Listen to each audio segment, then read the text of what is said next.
Suplex Studies. Welcome, everybody, to Suplex Studies. I am Eric, as always, joined by my dog here, Gator. What's up? Real talk. What's going on, y'all? I want to talk real today. But real talk's going to come later on for real. You know, I think let's just do a little bit of it right now. You want to talk real right now? I do. We watched Monday Night Raw last night. And Monday Night Raw was very tough to watch. It was an endurance test. It definitely challenged my attention span, I will say. Okay, so first thing I need to do is address that I will not watch Raw until Netflix in full like that or live again, because the best way to watch Raw is to skip through the ads, yeah. And we were just watching it live, so it's damn near impossible. It's riddled with ads. You go from a wrestling entrance straight into an ad. Oh my god, it was fucking awful, dude. into a promo, in the ring, and then into a backstage segment, into a commercial. Yeah. Come back for an entrance into a commercial. Hey, you know what? All I'll say is that, yeah, I'd absolutely just need to watch it recorded. That's the best way to watch it. Real talk. You know, just to, yeah, I mean, we might as well just cap it all off real quick here. My favorite part of Raw was, I mean, both of our favorite, right? You're talking about that Wyatt Yes, segment? absolutely, dude. God, it was so beautiful. Oh, that was cool. I loved it. Dude, Bo, is he, wait, what is he going by now? He's Uncle Bo- Howdy, or is he's- he Bo Wyatt? He's both. He's Bo. Is he Bo Dallas? I don't know that. He's Bo Wyatt. We'll just call him Bo Bo Wyatt? Wyatt. Bo Wyatt sitting there talking to himself, his Uncle Howdy version. Dude, real quick, sorry to interrupt there. No, go ahead. Just the voice alone from Uncle Howdy was so cool, dude. It's like a specter kind of a voice that I can't even do it. I'd have to hear it more, but it's like got this real like creepy vibe, like this vibration in the vocal cords that just makes it creepy, along with those weird contacts that he's wearing. Man, he looks like a killer shark. He looks like the black phone guy, but he's a killer shark. Dude, whatever he's doing, it's fucking awesome. And I can't wait to see more of this Wyatt Six story play out. Yeah, I like the whole like dynamic of like the man in the mirror type comparison to me, where he's sitting there and he's looking himself, speaking to himself from another like plane of existence, like looking yourself in the mirror and finally saying like, I've accepted this monster and I've been a good guy this whole life, and it took this one event now and nothing's gonna stop me now. I have changed, and the person that you're seeing me talk to, he's buried, he's dead and gone, and I'm gonna lead this new version of my brother's faction into the promised land. That's the vibe. Yeah. That we got for sure. Yeah, I loved it. What was your was cool. thoughts on the Seth and Priest segments? We got to get into that after your little trolley today with those dudes online. It was not even a trolley. It was just It was just observing how other fans saw Damian Priest's promo differently than I did. Obviously, everyone has different opinions. Yeah.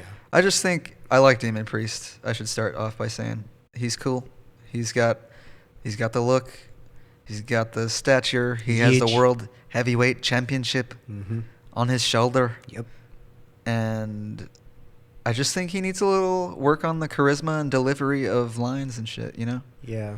I just think, he doesn't have quite the confidence in his words that Seth Rollins had. So and it's it was like in so his apparent, delivery you know? to you. Yeah. It's like More the of the delivery delivery. and like, you can really feel that confidence in a promo, you know? Yeah. What I'm talking about? Yeah, I know what you mean. And I can't even really relate. That must be so fucking hard to do. Are you kidding me? A fucking promo in front of how many? 12,000 people? 12,000 people, bro. Yo, 12,000 people. that's Here's sick, a live you know? mic. Have fun. Have fun. You know what I Dude, mean? it's tough. Hey, Yeah. and that's what comes. He's doing a great job. He's doing a great job. Don't get me wrong. I love him. I remember Punishment. I loved him back in that time too. I was a big fan of his. But this segment kind of exposed him for what it was, because Seth destroyed him on the mic. Yeah, real he talk. controlled controlled the crowd, unlike Damian Priest, who, when they started telling him that he sucked, went ahead and just rebutted with I'm the champ. Yeah. You know, big deal. That's not a real good comeback, but to each his own. It got the crowd quieted for the most part, and the segment went off without a hitch. WWE fans loved it. It's not everybody's cup of tea. You know, any AEW fan would probably look at that and maybe be a little bit bored. But I guess, like I said, you know, real talk, to each his own. All right. So you want to get into this match, bro? Yeah, just to wrap up Monday Night Raw real quick, I guess I should just say the storytelling of the WWE, at least Monday Night Raw, everyone's always talking about how amazing WWE storytelling is, right? And I was open-minded this week. I was like, yes, I'm just going to check it out. I'm going to check out the show. So I got through fucking an agonizing 3 hours of an ad-infested wrestling show that, we didn't get to do, where we wanted to record or time the amount of in-ring time there was throughout the show, but we didn't. We got to do that next week. Anyway. Purgatory music got me, man. It kind of got me tired, that purgatory music. The purgatory music we're referring to is during the ad breaks on the USA app, yeah. Mm-hmm. We're watching it on there. They sometimes don't have like a live ad. It'll just say, please wait, we'll be right back. We'll be right back. We'll be right back. We'll be right back. Purgatory elevator music. So you hear that fucking like 80 times through the night, dude, and you're losing your mind. And towards the back end, dude, it was on for like how many minutes? Dude, I don't know. Like 5? 2, probably. Felt like 5. No, ads don't go longer than 3 minutes, I don't think. Wasn't an ad. It was don't go away. Well, it's still a commercial break, which we have the luxury of not sitting through. AEW Plus. AEW. But yeah, we had Collision this last weekend. That was cool. Rampage was cool. Good weekend of wrestling, as it always is. There's always something going on in wrestling, huh? Yeah, dude. We always got something good. We're spoiled brats. Yeah, we have Forbidden Door coming up this weekend that we will be reviewing the card for after our match that we're going to go over here shortly. So yeah, every week here at Suplex Studies, we grab a match from history past. It could be something we've never seen before, something we have. And this week we have both seen this one, but it has been kind of a while. But yeah, if you have any suggestions for us, send them our way. The only rule is that the match has to be 1 year old. And that's pretty much it.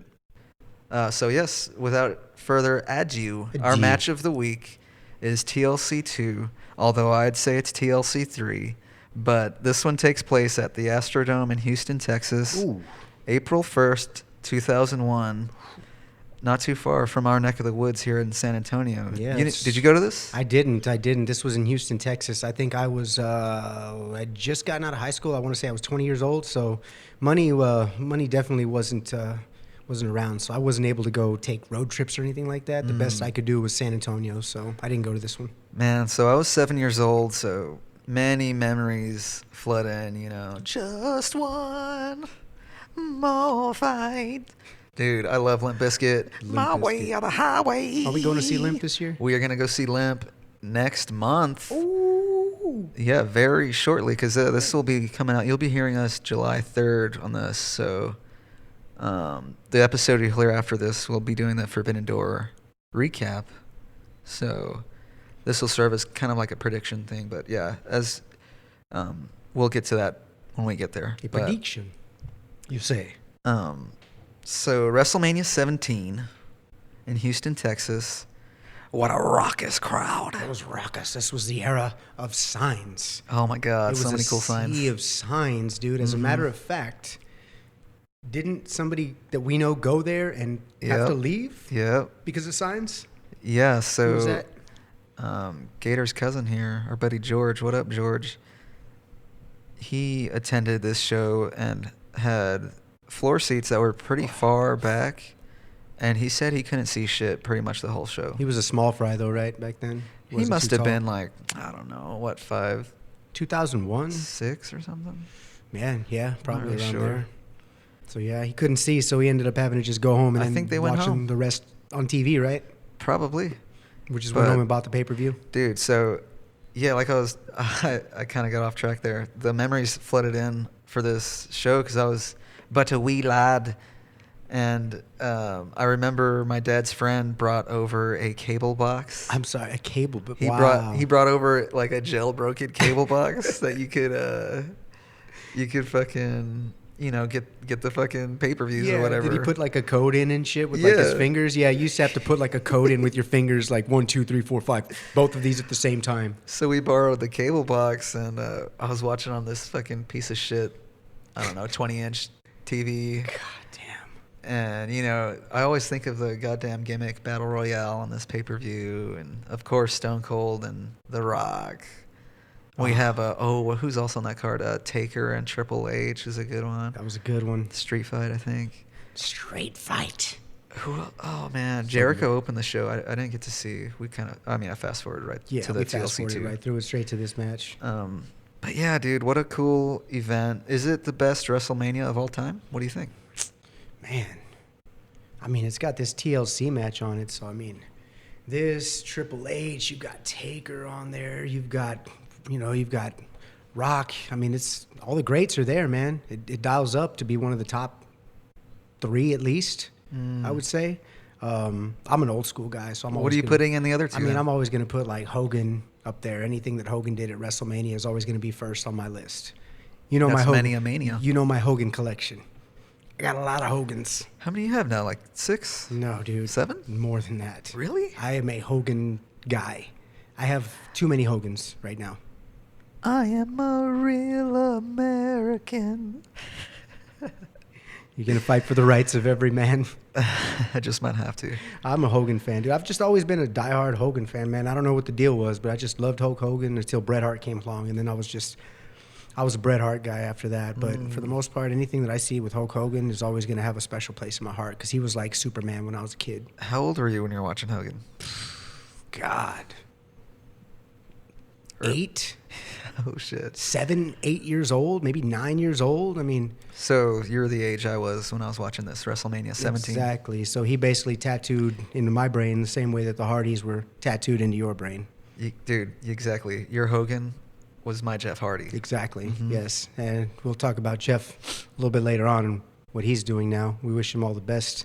Dude, his new Big Rubber guy is going to come out from Major Bendy's Major Wrestling Figure Podcast. They're doing a Big Rubber guy for I him. didn't know Jeff had a big rubber guy coming out. Yeah, dude. Wow. It's in his rainbow gear. Wow. Good for him. Dude, Yeah. it's sick. I'm grabbing one for nice. sure. He's getting that fig collection money, Oh, man. Good for yeah, him. He dude. deserves that shit right now. That's going to be a good one. Yeah, especially after the whole, no renewal type thing. Okay, so, I don't know if this is the best WrestleMania of all time. It's definitely arguably it arguably could It RVD. be, It RVD, arguably. Yep. Mm-hmm. Definitely. But it's up there.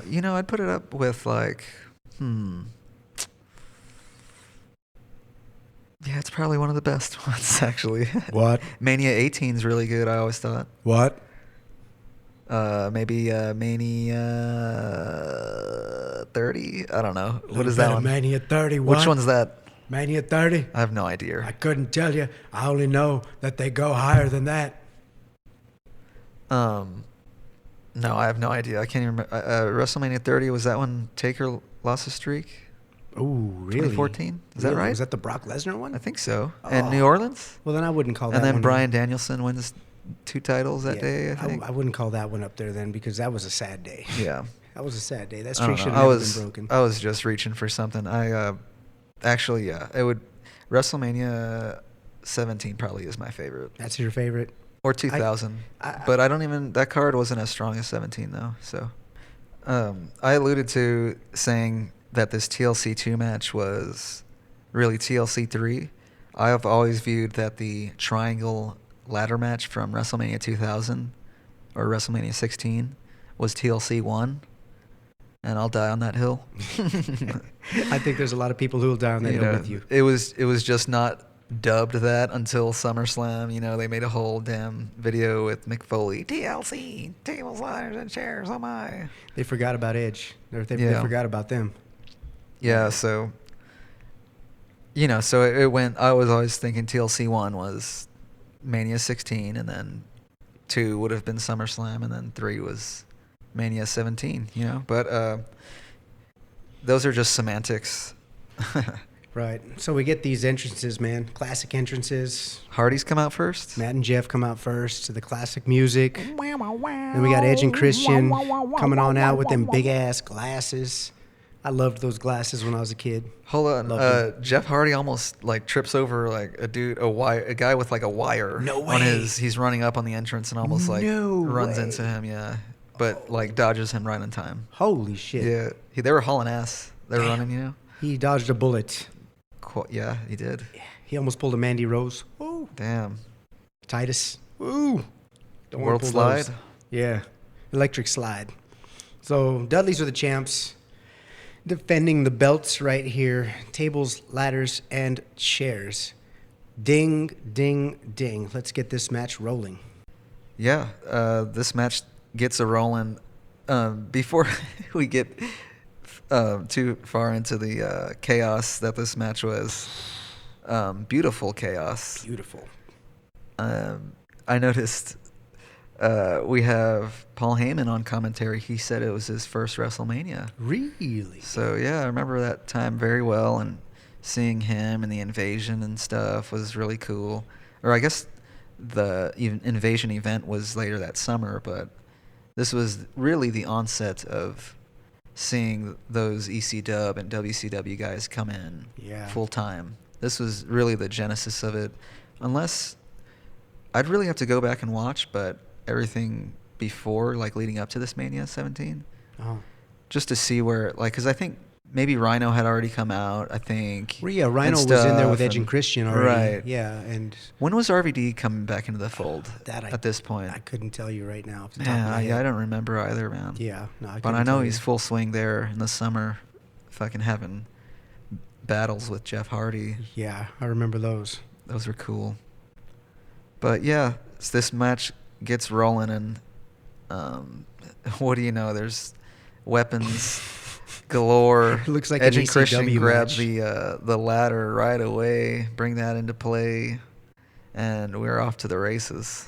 Ladder shots, Dudley's doing Dudley shit, poetry in motion, you know, and they delivered poetry in motion the way that they used to deliver it, man.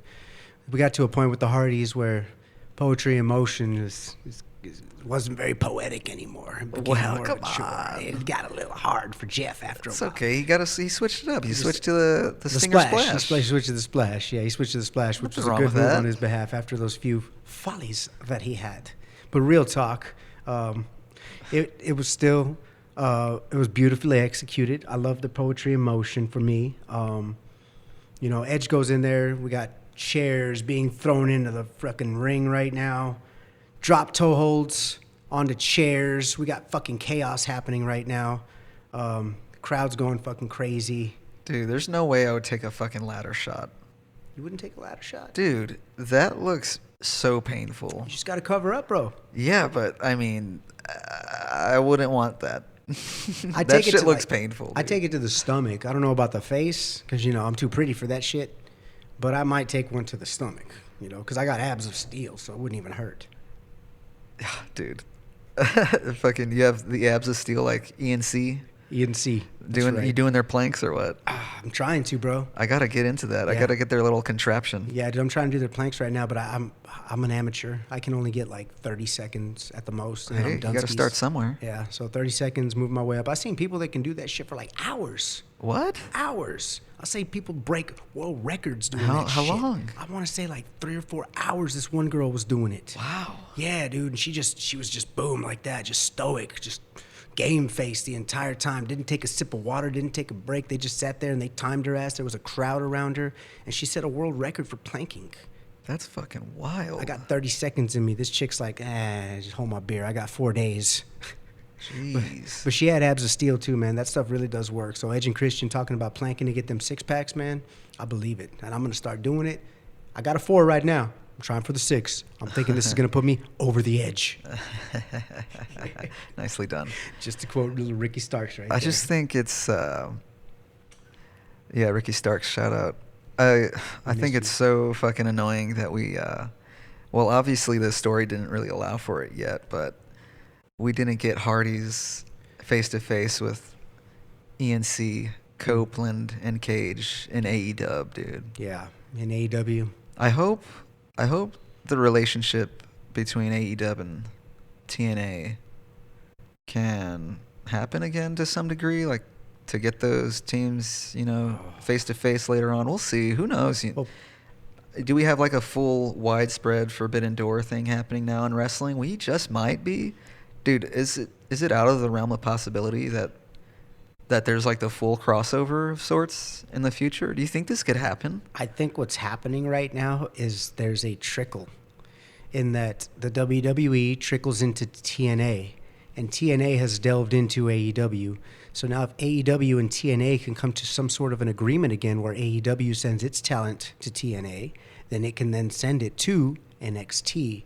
So we could have AEW wrestlers under contract working for the WWE at times, in which case they would send talent back because this is a I scratch your back, you scratch my back type of business. So I'm looking from the outside looking in. I'm seeing this as one of the first steps that could be made in order to make a bridge between all the major companies and everybody working together as a business to grow it and make money. So you're saying like it's not possible for AEW or WWE to connect on their own terms? Together, perhaps, because they don't have to go through. Why would they have to go through TNA? I did see they could just be the middleman. WWE could be testing TNA to see if AEW is something that they would like to delve into, and if they have a successful partnership with TNA, then perhaps it's worth it. But there is no partnership right now between AEW and TNA. Right. That's why I'm saying they're testing out a lower brand below them to see if they work well together. WWE, that is. Yes, and if a lower brand than WWE works well with them, communicates, cooperates, sends talent over and vice versa, then they can go ahead and set their sights on an AEW perhaps. But I do see this, like I said, as a first step right here. This is a bridge right now that we're creating between all the companies, and I really hope it works. I did read some dirt sheet bullshit, and I don't know if it's true or not. Did you read the Shane McMahon shit? Oh, that he was talking to somebody in AEW. He was talking to somebody in AEW. So like you were saying, could AEW and the WWE just pair up together? With someone like that bridging the gap, yes. With someone like Shane bridging the gap, absolutely. He could do it. But if he didn't do it, then I see it as a long play, in which case the WWE pairs up with TNA, sees how the relationship goes. Perhaps we will work with AEW now. I mean, it would be fucking cool. Dream matchups. Yeah. Dream matchups. We can finally... Oh, my God. One of my biggest annoyances that didn't happen in AEW was no face-to-face of CM Punk and Kenny Omega. Ooh, we could get it again. I mean... That was probably the biggest blunder of the... I mean, for me personally, I really wanted to see that. Yep, we can get that, dude. We can get it back now. And it was probably close to happening, and, shit hit the fan. Yep, you could get Kenny and Roman if you wanted to. That would be fucking huge. Huge. Kenny Roman is a Mania main event. That's like Hogan Rock type shit. They could sell out 2 stadiums with that match.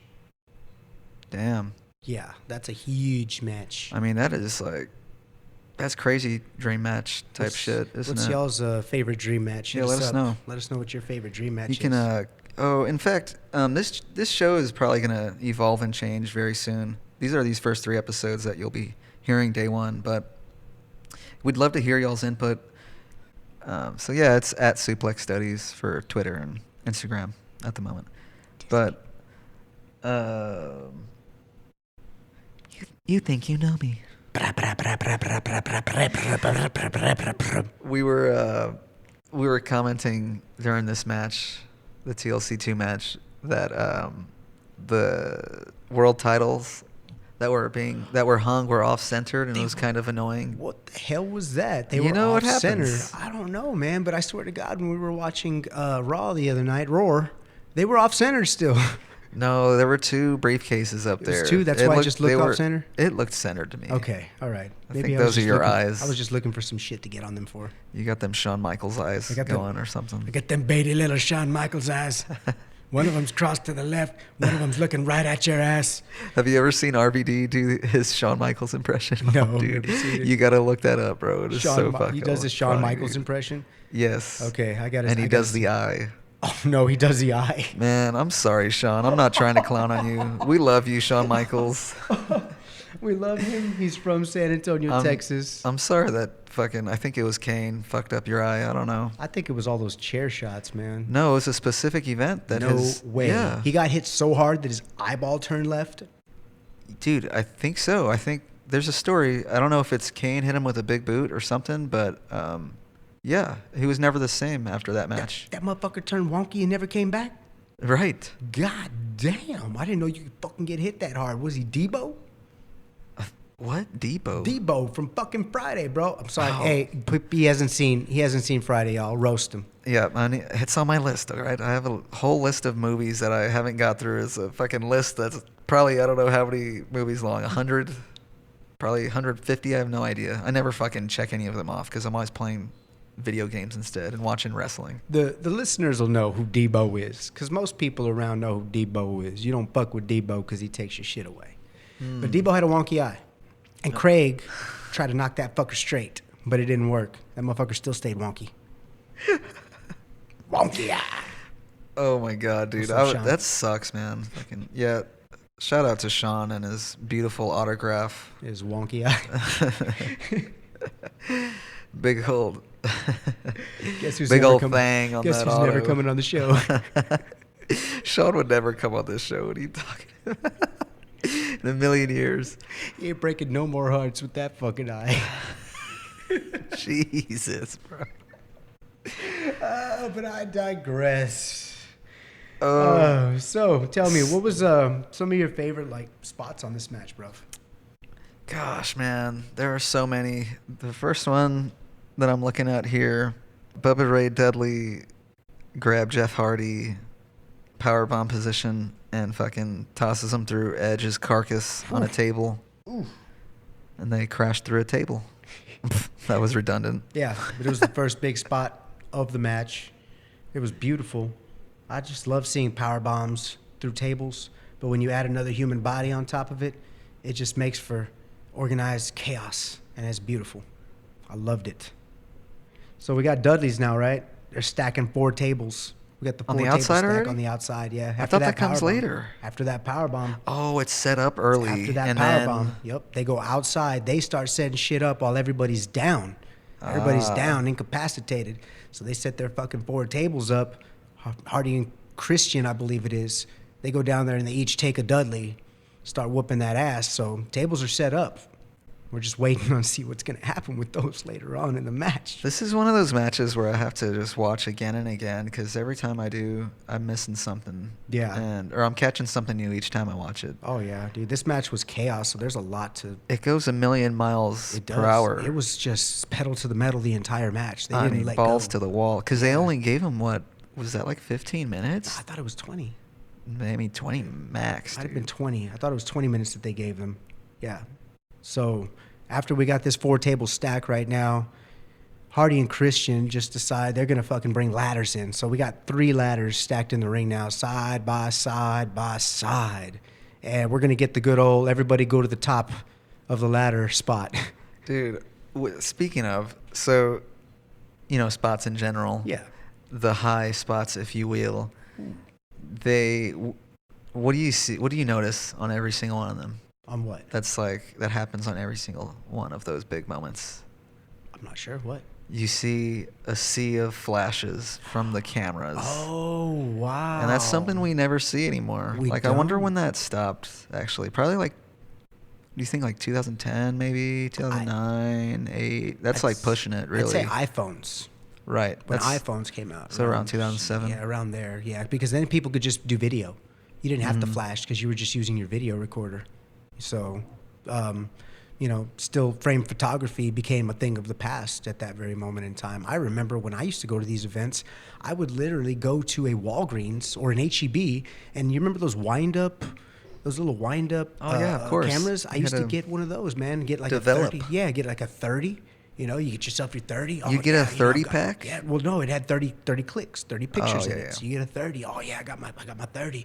You go to your event, you go in, you got your camera. Oh, you feel like a badass. You're there, you're crack, crack, crack, crack, click, crack, crack, crack, crack, click. Just snapping photos all Those night things long. fucking And the thing that was suck. fucking shitty about them, though, dude, is that you wouldn't know if you took good pictures until they were developed. So Right. if you had some fucking wildebeest or some Bigfoot in front of you the whole time, and you were trying to snap photos, and he kept getting in your way, you wouldn't have known it until it was too late and said and done. You done spent your money on that camera for nothing. Yeah, well, that was the only option. Yeah, half the fucking pictures are good, half of them are shit. But you take the good with the bad, as But we you- always do in wrestling. Dude, so I noted here, is this the coolest WrestleMania set ever? Like the entrance and everything? It's one of my favorite ones, Is dude. it? It's so cool. I Did you don't- not? You didn't? No, not your thing. Not my thing. I'm not looking at the entrances No, usually. I'm just dude. worried about crowds, reactions, signs, things like that. This one was so cool. I remember seeing it in SmackDown. Just Bring It, if I'm not mistaken, had it on the Really? game. Just bring PS2. it. Oh, dude, that game was so much fun. That's the one with Fred Durst. I think I remember him coming out. Like I could visualize him in front of that stage. We That used one's to- so cool. That was in that game was like around 1 and 2, right? 2001, 2002. Yeah, 01. Yeah, because we used to tear that game up. I mean, I didn't watch wrestling at that time, but I still played the games. You weren't watching in 2001? No. When No. did you stop watching? I want to say around 2000. What? Yeah, like So right you, after wait, I got out of high school. You said you saw this match or this event. This is No. 2001? I saw this after later the fact. on? Later on, yes. It would come What? out, and then I would just watch it later. But I wouldn't watch wrestling. It wasn't my priority. Okay. I would come back and revisit wrestling, but I wasn't prioritizing wrestling the way I do today.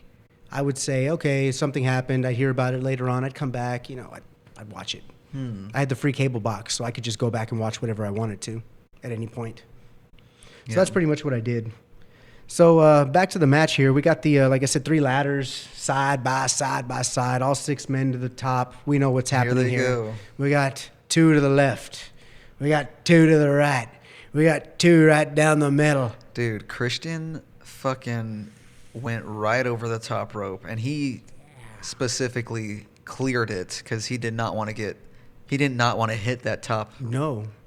Because I rope. saw, I don't know who else Steel it was. cable, Yeah, as it someone else were. hit that shit, and it looked like it hurt. Oh hell yeah, Matt Hardy hit. Is that who it was? Yeah, because they were on the same ladder, I think.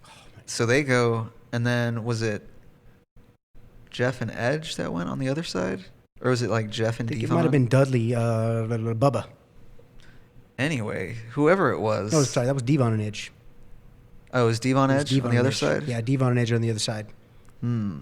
Yeah, Bubba was in the center. Yes. So this ended up turning into, not only is it a 2v2v2, it really turns into a 3v3v3 with our unofficial team members that start rolling out very soon here after this moment, right? In fact, do they come in at this very point? It's at this moment. Was in this when time. Lita came in? Who came in first? Lita? No, it was. I think it was Spike first. Spike first. Yeah, It was Spike. Yeah, Spike comes in first. He goes for his fucking finish. Christian's on the apron in the corner. Spike runs his little ass out there, hits that finishing move that he The does. bulldog Yeah, thing. the little bulldog thing through a table. That shit was badass. It was ugly. It looked good. God, it looked good. Spike is fucking dope. That dude has taken so many fucking hits. Oh man, he was a bump machine. Dude, I remember when he would fight Mike Awesome, dude. Mike Awesome used to fuck him up, but it was beautiful. He just kept getting back up again. So that's our first run-in. Yeah. Now we got another run-in. Before we get that further, I want to mention the Wile E. Coyote camera, which is the top-down camera right above the ladders, or coming down right from the tag titles. Uh-huh.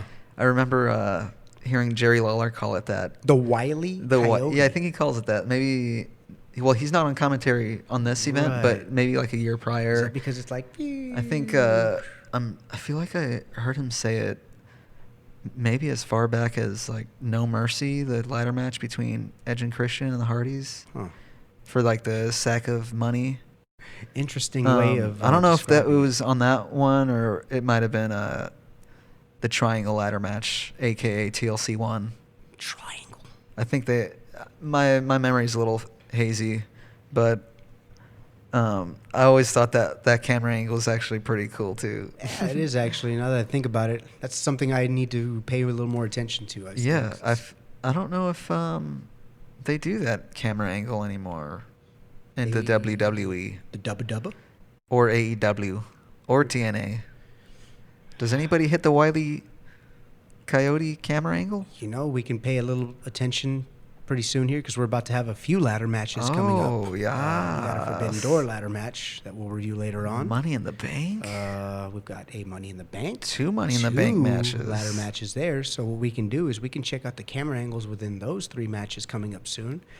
Get back to everybody and let them know if Wile E. Coyote camera's still there. Yeah, we sure will. Where's the I Roadrunner don't camera? think it's there anymore. Where's the Roadrunner I cam? don't know. Is that just regular? Is there a Tickle Me Elmo cam? It's just a hard cam.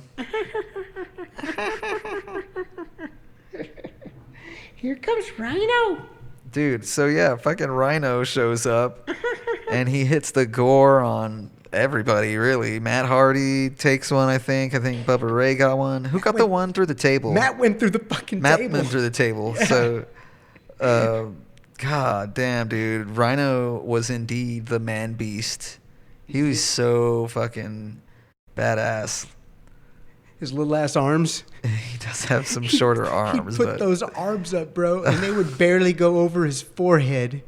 We used to love that, dude, as kids. Like, really? Man You hit beast. the man beast pose? Man beast Rhino. when I used to watch ECW. And you'd hit your cousins with the gore? Oh, dude, gores, fucking everything.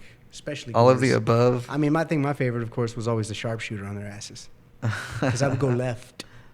Dude, so I had noticed, I mean, there was no gore call. Like, I think, oh yeah, it was JR. He was like, spear, spear. Really? And then I'm pretty sure I heard Paul Heyman say, oh, there was a massive gore on like the replay when he hits Matt Hardy through the table. Okay, So he ends up Heyman. saying it. But, no, I JR wasn't privy to that call Yeah, for I that mean, move at that point. He wasn't keen to the ECW finishers, as we shall say. Hey, well, he probably got it eventually. That was like one of the first few Rhino moments, bigger moments, right? Yeah, I'm pretty sure. When does he like gores at Jericho through the SmackDown set? Couldn't tell you, bro, if I wasn't watching it that time. I don't know if that's before or after this event. It might be after. Could Is this be after he's after. with Edge and Christian? Yeah, because maybe not. Because he's with ENC right now. Man, I gotta go do some research on that. Now, I know he's with Let ENC us know in right the comments. now. And he's with ENC right now because he's setting up ladders and shit for them, trying to help them win the match. Right.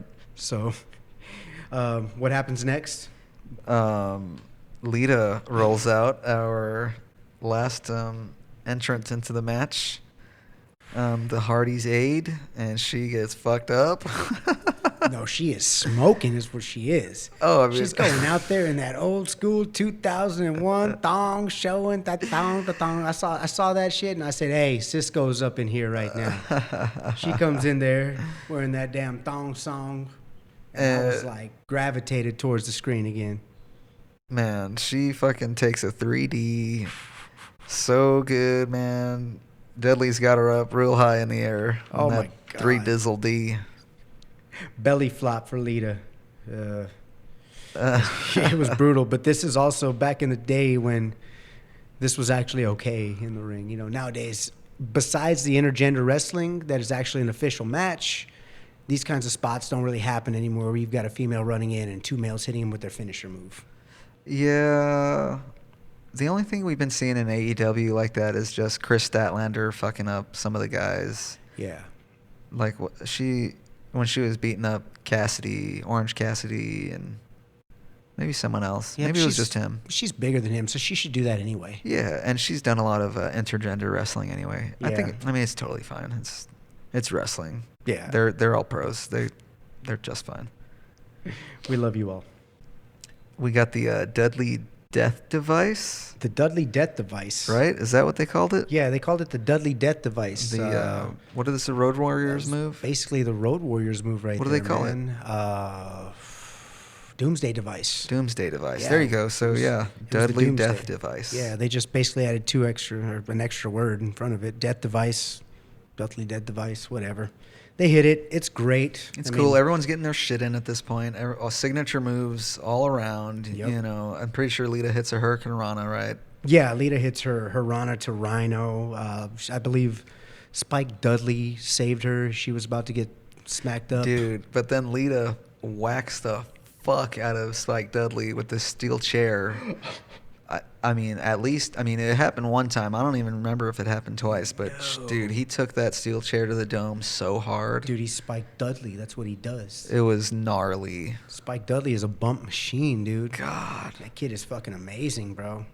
I seen him What's take up, some, Spike Dudley? Hope you're doing all right these days. Yeah, bro. I seen you take some bumps that looked like you should have been dead. God. So after all this, we got a big ladder coming in now. We got a big ladder coming in. Talking about the one on the outside of the ring? I'm talking about the big boy that Jeff brings in. No, it's outside. It's outside. That's what I'm Yeah. saying. We're introducing a big ladder right Dude, now to the match, baby. He almost drops it on the front row. Did you see that? No, I missed it. He He almost hit kinda the like- front row. When at the moment they throw the camera towards him, he's like finagling with it, and it's almost like falls down onto the front row. Oh my God. I don't know if the ref caught it or who caught it, but there could have been some fucking bloody heads. Some there. lawsuits and some Yeah. bloody heads right there. I mean, I know you buy a ticket and you're pretty much liable for being in there, but I don't think getting hit with a ladder is part of the ticket price. Yeah, Yeah. I don't think anyone got hurt, Yeah, but I think you got to pay extra for thank that. goodness. But yes, so Jeff sets this big ass ladder up. It's a 20-foot ladder. Oh my God. We have 2 tables set up at the base of it, like directly in front of the ladder. And this is important because Jeff goes up and he starts, he kind of like gestures to the fans like, come on, get louder, fuckers. Like, are you serious? Like, y'all are not fucking, blowing this roof off the place right now. Yeah. But, he gets them to get a little crazier and sets up for the Swanton bomb and proceeds to fucking crush Spike Dudley's face in. And the table, so for context, Rhino is on the first table and then Spike is on the one, furthest. And Rhino's table, the one directly next to the ladder, does not break. So basically Spike takes the brunt of this fucking brutal swanton. He goes through 1 out of 2 tables, the front one. He can't even act dead, like on the ground. He's like checking his tooth and shit. He immediately goes to check. Immediately. He's like, fuck, my tooth is out. This son of a bitch sat on my God, face. dude. That Yeah. must have hurt so bad. So bad. It looked like it hurt Jeff like a son of a bitch too, though. I mean, that's a brutal move right there. So Jeff goes ahead, hits that right there. And then they what gotta I move noticed, on. yeah. Well, what I noticed right here at this particular moment is I saw a guy in the back. He was wearing a County Line shirt. And I was asking you earlier if you've ever eaten at the County Line before. Have you ever eaten at the County Line, baby? County Line. The County Line is some of the best barbecue that Texas has to offer, baby. Where do you get this County You Line? get this kind of barbecue off of I-10 and Days of Valor. They've got these barbecue brontosaurus ribs, baby. You get that potato salad, and it's got those green onions. You bring that home, and you eat that, and you're so satisfied, baby, that you will never want to eat another rib again in your entire life that doesn't come from the County Line. I'm going to have to check this out. You got to check it out, bro. County Line. I think Hey, you sold me. Shout out, County Line. Let's get some. I want some brisket now. Dude, they've got great brisket. Their fucking brontosaurus ribs are the shit. Brontosaurus ribs. They're gigantic, bro. It looks like it's like my arm, but it's a rib. Oh, Jesus. But it's like my arm. I might have to go check this out. They're huge, bro. They're huge. Check them out. Dude, so Jeff has to essentially go from this crazy ass swanton straight into the next great. a moment of this match, which is probably arguably the biggest moment of the match. It's the one you'll see highlighted the most of this match. Yes, and it's probably one of the most highlighted like spots in WWE history, I would say. Yeah. Everybody knows this spot. It's iconic. Yes, it is. It's kind of like that Mankind getting thrown off the top of the Hell in a Cell. It's kind of like that. It is kind in of that iconic. upper echelon Yeah, of. it's like that. It's like the Montreal Screwjob iconic. You know, it's up there. Wrestling fans know this spot. They know the Montreal Screwjob. They know That's this. more of a whole event rather than just like a moment in a match. You know, There's a spot. I think they're There was a different. They're spot. classified differently. There's a spot at the very end. You talking about the sharpshooter? Yeah. Okay. Sharpshooter. Yeah. There's a spot. Devon, Jeff. Oh, dude. Jeff is wait, going. yeah. Jeff is basically going to try and get his ass into the ring because his next spot is supposed to be this balancing act where he's in the corner of the ring and he's got 3 ladders set up leading towards the hanging tag team titles. But who's hanging on those tag team title ring holders? Christian and Devon at that Yes. particular moment in time. So those two basically they end up just falling off. They fall off, and that's Jeff's cue. Jeff goes ladder 1, step on. Ladder 2, things get wobbly. Things get real wobbly. He goes for the 3rd ladder, floored Falls right down. all the way to the bottom. And this is what I was gonna say. Everyone, I feel like everyone forgets these, these moments leading up to the big spear, that looked kind of really clunky. And I'm so glad Jeff didn't get hurt there because Ooh. that was so dangerous. It was. Oh man, I wanted him to pull it off so badly, but So did I when I saw it set up. man, but they recovered relatively quickly and got set up. Man, Edge was up that ladder so fucking fast. Yes. Like perfect timing. He knew that spot was coming up. He saw what happened with Jeff. He was like, shit, I got to get this going real quick. Dude, so Bubba Ray Dudley moves the ladder that Jeff is like kind of hooked onto in the top rung, right? Right. And dude, the way he like slowly pulls him to the corner is so fucking good. I wonder if they thought that was what they were going to have to do so that Edge could hit Jeff at that perfect moment of him swinging back. Big swing. Yeah, they're like, oh, we can probably get you to swing really nicely back into that Yeah. area if I just gradually bring you over here to the edge or Right. the corner. You get that momentum. So they planned that out really thoughtfully there. I'm pretty sure, So because these guys are going over each and every part of this match beforehand. yeah, definitely. Um, Think they practiced that one? Probably not. Probably not. I wouldn't think so. Yeah, I'll take a hard pass on that. Hey, you want to practice that real quick? No, I'm good. I don't need to. I'm good. Yeah, they have a Yeah, bad. let's just try it. So Jeff fucking swings towards Edge, and Edge fucking darts right at him so gracefully through the air. And, the rest is history. Fucking flashes galore, of course, from the crowd. It's one of the most epic moments really ever. Probably the most epic TLC moment ever. It's also followed up by Bubba, Matt, on top of those ladders that were set up into the ring. Rhino comes through, Yeah, dude. and Rhino gives him a good old tipsy doodle. Little tipsy-turvy, Little topsy-turvy. Little topsy-turvy, tipsy toodle. And they just rock it Dude. outside of the ring, off those big boys, through 4 fucking tables, and they are just destroyed. Those guys are dead to rights. They've been eliminated from this fucking encounter.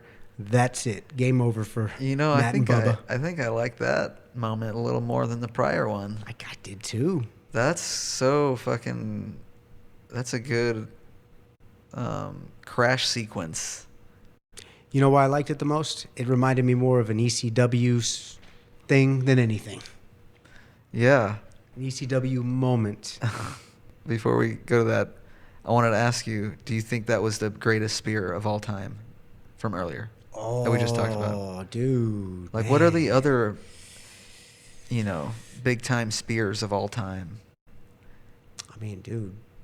Really, the first spear that you ever saw, Goldberg hitting Hugh Morris, that was a huge spear, but that wasn't huge. Was that Goldberg's debut match or Yeah, something? Goldberg versus Hugh Morris. He hits him with that big spear, man.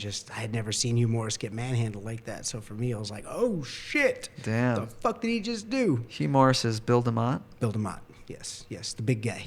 Big gay. Tough Tough that enough. spear. I mean, Braun Breaker's got some okay spears, but they're more work. Roman Reigns' spears are awful. Who else does spears? Lashley. Lashley, I don't really like his spear. Ricky Moose. Starks. I'm not a Moose spear fan. I mean, yeah, dude, I think that's probably the greatest spear of all time. It has to be. It has to be. Yeah. You let us know in the comments. What's the best spear of all time? Ooh, good one.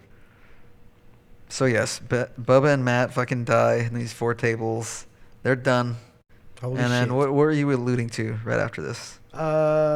Just the fact that we've got holy shit chants. Oh. It's very nice to be able to hear them. Yeah, We and hear not only them. that, we got this wonderful line from JR. He said, "Look at the carnage." Look at the carnage. I'm sure it's not the first time he said that, but that's a great JRism. But yeah, so that kind of wraps up TLC 2. Any final thoughts on this match, Gator? Only that we didn't actually call the winner yet.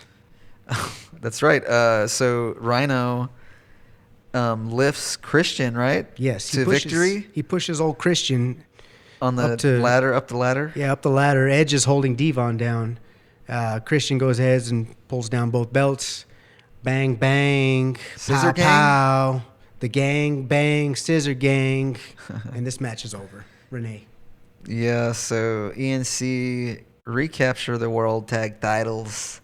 Once again, tag champions. I mean, this was the era of hot potato championships, right? Might be able to say that about this era also. Absolutely, to Yeah. some degree. I mean, do those tag teams, is it always just been like that? I think the WWE has always really kind of been like that for the the lower titles, Right. not the world right. titles. I mean, the New Day got a Some long of the world run. titles. Some of the world titles. The New Day got a long run with those tag team titles. The Usos got a long run with those tag talking team about titles. the ugly Spartan belts. Yeah, I'm just thinking long runs with tag team titles. Those are pretty much the only two that I can really think of off the top of my head that have had Yeah. long title runs of maybe more than, say, 3 months even. Yeah. Because most of the time it's 2 months, 3 months, and pass them on hot potato. Yeah. Yeah. Yeah, they mean- fucking changed hands last night on Raw. Yeah, we saw it. The World Tag Team Championships. Oh, I was trying to figure out, are they the world? They call them the World Tag Team Championships on Right. Raw. World. So that means they must be the WWE Tag Championships, Tag Championships WWE Tag Team Championships. on SmackDown. I Yeah. haven't fucking watched SmackDown yet. Probably, So that's so I probably haven't my either. next to do, Right. is to try to sit through a SmackDown. Yeah. So But Finn I and- won't do it on a Raw. Fuck no. No way. Not so gonna happen. Finn and Lord Farquaad, they went ahead and won the Yeah, tag no, team titles no. last night. Finn and JD McFarquad. Lord, McFarquad. Lord Farquaad. Farquaad. Farquad. I'm Farquad. He fucking McDonough looks like Lord Farquaad. Sorry, dude. He looks like he looks like an Irish bobblehead doll. Everyone's already roasted him by this point, so this can't get any worse, I don't think. With his beady little eyes. Well, that's going to wrap up our classic match for this episode. Up next, we will be doing our preview and predictions for AEW Cross New Japan Pro Wrestling Forbidden Door. Yeah. Gendry. Joe Gendry? I believe in Joe Gendry. Yes, I believe in Joe Hendry. I don't know why I always call him Gendry, but I do. We just finished watching NXT, and Sean Spears just beat Trick Williams, Trick Williams. Trick. the NXT champion. It was not for the title, Nope. but it's cool to see him get a big win on the main event of NXT Tizzle. Dude, that was fucking awesome, bro. That was tight. That was tight. Awesome. We just got to see Ethan Page out there on commentary, a little AEW represent, along with Sean Spears, another AEW alumni. It was beautiful to watch, man. All ego on commentary. Ooh, I love Ego, man. So, yes, we just wrapped up the TLC 2 recap, review, and now we're looking forward now. By the time you hear this, Forbidden Door will have happened already, but as of right now, it is this upcoming Sunday, so we're going to get into the card, go ahead and review it, make our predictions. Predictions. Ah, yes. Yes. I have a premonition. Oh, yeah. Do you, Brother Hero? I do. What are your predictions? Well, let's get started here. We have MJF, Amigo. otherwise known as MJF.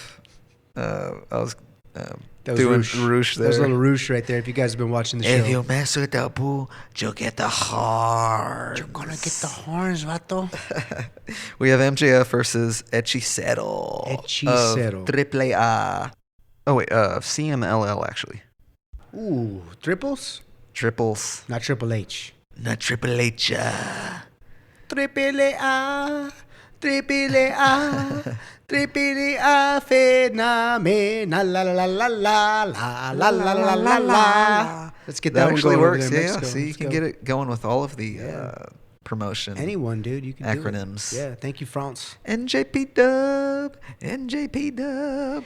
NJPW. Phenomenal. There you go, bro. There it is. It's always right there. It's right there. Dude, wrestling fans, thank you, Come on, France. make Let's it get happen. going, Yeah, man. France, you guys are the best with those chants. Dude, the fucking coolest crowd Coolest ever. crowd of the year so far, right? God, dude, maybe France of all, Backlash? Maybe of all time. Of all time, Of mate. all time. Wow. You know, they sang Randy Orton's song, mate. They did. They Nobody did a in the- lot. Nobody in the history of wrestling has done that. Not one single crowd before this. No. Is that right? And you know Are what? you pulling that out of your ass? I'm not blowing that out of my arse. That's actually a fact. Okay. I can neither confirm or deny that. And you know, as a matter of that's fact, on you. Yeah, I've learned his song now, mate. You learned all the words. I hear voices in me head. Fucking. All right. So MJF or Hechicero? What do you think? Who do you got? Bro, this is the slam dunk of the night right here. There's no Yeah? chance in hell that MJF in Long Island, New York, loses in front of his home crowd. No possible way at all. I got Etchy. He's going to put up a good fight. I really do hope that we get the whole fire I want the entrance. flames in the I want entrance. the flames. Where have the flames I been? want the flaming balls. TK, give me some fucking fire, dude. This guy was like Mexican Kane. He's fucking cool as shit. He's awesome, dude. I am a huge fan of Hechicero. Yeah, but unfortunately, I'm with you on this one. I think MJF gets this W without a doubt. Now, Dub. but I will say one way that I do see Hechicero getting this win is if Pentagon comes down and they align and they make a union, a force. And I believe that they would call themselves something strange, some kind of a combination of their names. But it's on the tip of my tongue, but I can't get it. What could it be? What could it be? How about Penta el Hechicero Miedo? Oh, amigo. Everybody knows that thing. They need to pair up and go against MJF, and they can win against the Wolf of AEW. He's the wolf of wrestling. The Wolf of Wrestling, I beg your pardon.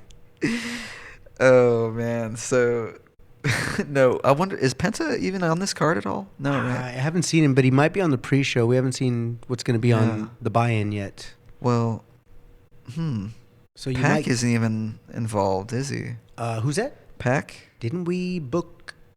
No, we didn't book a match between them, did we? I don't know if he's on something yet. No, I haven't seen him on anything right now. We're reviewing the card right now, and No. the card that I'm looking at doesn't even have him on there. Oh, you know what we're missing? Who's that? We're missing the 3v3. At least I did in my notes. 3v3 who? In fact, let's just talk about it right now. Who's that now? That would be Samoa Joe, Hook, and Shibata. Joe Hook and Shibata. Huh? Shibata Jones. Joe Hook and Shibata. They versus- challenged the Learning Tree the other night. So Jericho, Big Bill, and Brian Keith, the Bounty Hunter. the Bounty Hunter. Yeah, You talking about Lil Ice Cube? Lil Ice Cube. Lil Ice Cube. Hey, you need to show some respect.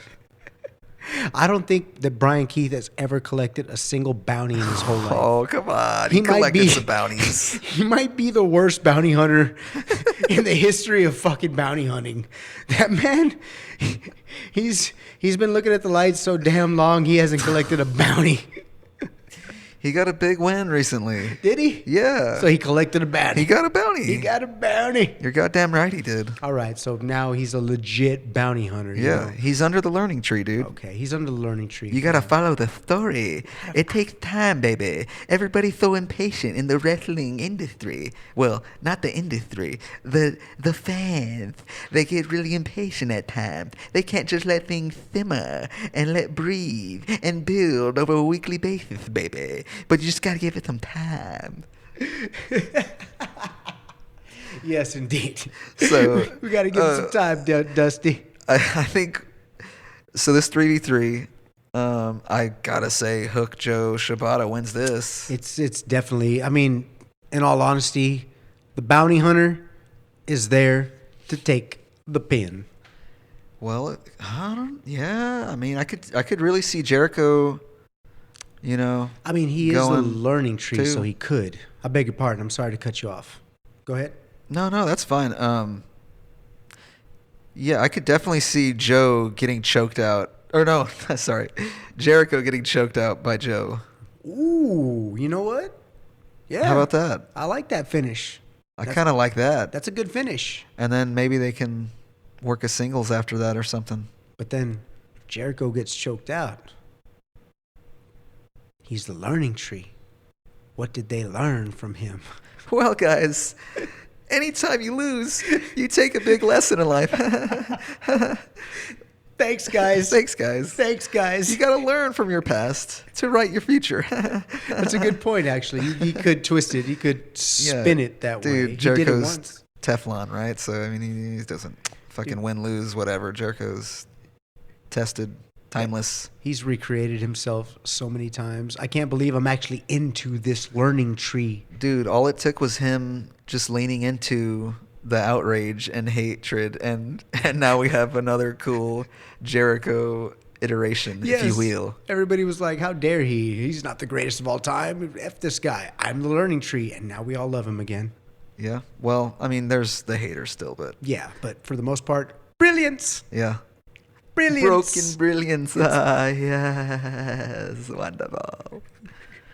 What do we got next on the card, brother? Next, I'd say let's move on now to... let's go Orange Cassidy versus ZSJ, Zack Sabre Jr. himself, mate. Who? ZSJ? Who? Zack Sabre Jr., ZSJ of New Japan Pro Wrestling. What's up with the Z? Hey, it's a Latin version of Z. I don't know. I didn't make it up. It's Latin, baby. It's Latin. But you hear it quite a bit so on the commentary, at least from Zack himself. So basically, the dude, his name starts with a Z. So he just calls it a Z, which is Z. Precisely. So it's ZSJ. Is this difficult to comprehend, mate? It's not difficult, mate. I just don't like the name. It just comes off as blah. NJF, ZSJ. I get it, but just call yourself Zack Sabre Jr., which is still Z. They say both. J. They say both, mate. I see what you're saying there. He's still Zack Sabre Jr. Still Zack Sabre. He's just ZSJ. Precisely. I see what you're saying, mate. Yes, love. Now, let's get back here. If you had to pick between Orange Cassidy and ZSJ, who would you take? I really want to see Zack Sabre Jr. win this because New Japan needs a bigger win on this card, and the way it's looking right now, I don't know. I don't want to get too ahead of ourselves here, but this one seems... I'm really favoring ZSJ in this one. Yeah, I tend to agree with you right there. I think that it's going to go in New Japan's favor on this match. I think it's going to be a wrestling clinic on Zack Sabre Jr.'s part. I think he's going to make Cassidy look fantastic in that ring. I think he's going to put on a show. Styles clash, yes, if you will. Styles clash, but I also think he's going to make Cassidy wrestle a little bit. So I don't think we're going to get the typical amount of gimmicks that we usually get from him, the hands in the pockets and all that. But I think he's going to actually lean into his shots. I think he's going to lean into his blows, and I think he's going to put on a nice wrestling show in this match because of who he's going up against. a wrestling technician. Yeah. So This is going to be a good one. Yeah, it's going to be great. I got I got Zed. Going Zed. Yeah, I'm going Zed. This Sir is Zack Sabre Jr. Money Same in the here. Bank. Have we not had any disagreements yet? I don't think we have. Not yet. No. I think we're pretty much. Oh, in you know agreements. what? Here's where we split, I think. Where's this? So, well, you know what? Just to wrap up Orange Cassidy and ZSJ. No, never mind. He's not even the champion. No, nobody Never is a mind. champion right here. No right now. championship Well, there's involved no here. belts being defended if there is Right. a champion It's just right now. the glory This of is- pro wrestling pride. This is catch weight. Who's the better man? Yes, and I believe it goes back to a previous feud that ZSJ might have had with Cassidy. Yeah, I think they wrapped it up last summer at Forbidden Door or something he was alluding to. I'm forgetting what Zack Sabre Jr. was saying about it, but either way, they didn't. They never had a singles, I don't think. So No, they didn't finish business, so they this crossed is, paths somehow. I'm forgetting, but yeah, it must have been let some us kind know. of a tag match, maybe something like that. Something like that. Yeah, Yeah. Dude, everything's so hazy in my AEW history in my brain because I've watched every fucking episode Yes, you have. of Dynamite, Rampage, and Collision. I've seen them all. I didn't watch all of Dark. I was gonna say, I didn't see that. I was gonna fell say- off very early on Dark. but Like, did you watch Dark? No, see, I missed a lot of that. Yeah, that's where I got a lot of my Sky Blue exposure. I stopped watching Dark like late 2021, Such a good show. something like that. It was so good. Bring it back. No, loved no, it. it's no. There's no It point. was so- All the resources are gone into Ring of Honor. They were you know? able to actually get talent TV time, be it on YouTube, and still develop them in small squash matches. I just felt like for the product, it was really helping to develop people faster. And I know they do dark matches now and all that stuff, but for some reason, I feel like the product was gaining steam when we had dark and dark elevation. People were getting better, quicker. Yeah, because they're getting more reps in. Precisely. Yeah, I mean it's hard to argue against that, because God, the AEW roster is gargantuan. Huge. It's huge. Huge. Fucking massive roster that we see. I don't know what the percentage wise is, but we get a good rotation. Yeah. There's a good, or I should say, there is a good rotation right now of talent in AEW. They're cutting some out, but Yeah. they're trimming the fat. There are a lot of mainstayers right Yes. now in AEW. Yeah, Yeah. definitely. But okay, moving on from Orange Cassidy and Zack Sabre Jr., we have the TNT title ladder match. We have Takeshita versus Lio Rush, Dante Martin, Mark Briscoe, and Jack Perry so far. And we have one vacant spot in this match. Missing one. I don't know if we're going to find it out tomorrow night on Wednesday Night Dynamite, but So this is a 6-man ladder Right. match, correct? yeah. Unless have- they reveal this person on the day of the show. Is it a Joker scenario? Like, I don't know if they're going to... Because it's not a casino ladder match. No, I don't think it's no. dubbed as that, right? Because Oh, that so used it- to be a thing where you Correct. would like... So there could not be a wild card in this. We're going to have Yeah. to find out all 6 established wrestlers Maybe, in this yeah. match. And right now we only have 4 out of 6. Who do you think? No, we have 5 out of the 6. 5. Name them out again? You got Takeshita, Lio Rush, Dante Martin, Mark Briscoe, and Jack Perry. Indeed. Okay, you are right. Yeah, I forgot about Lio Rush. right. That little guy just kind of made his way in there. He just forced his way in. Dude, Lio Rush has been on somewhat of a tear right now. The crowds love him. And, he's really grown on me these last few weeks. You know why I don't want to let him grow on me? Why? Because every time I let him grow on me, he leaves. I'm tired of it. Well, he still is technically with New Japan. Yeah. So maybe he's just back for a cup of coffee real quick. And, Could be.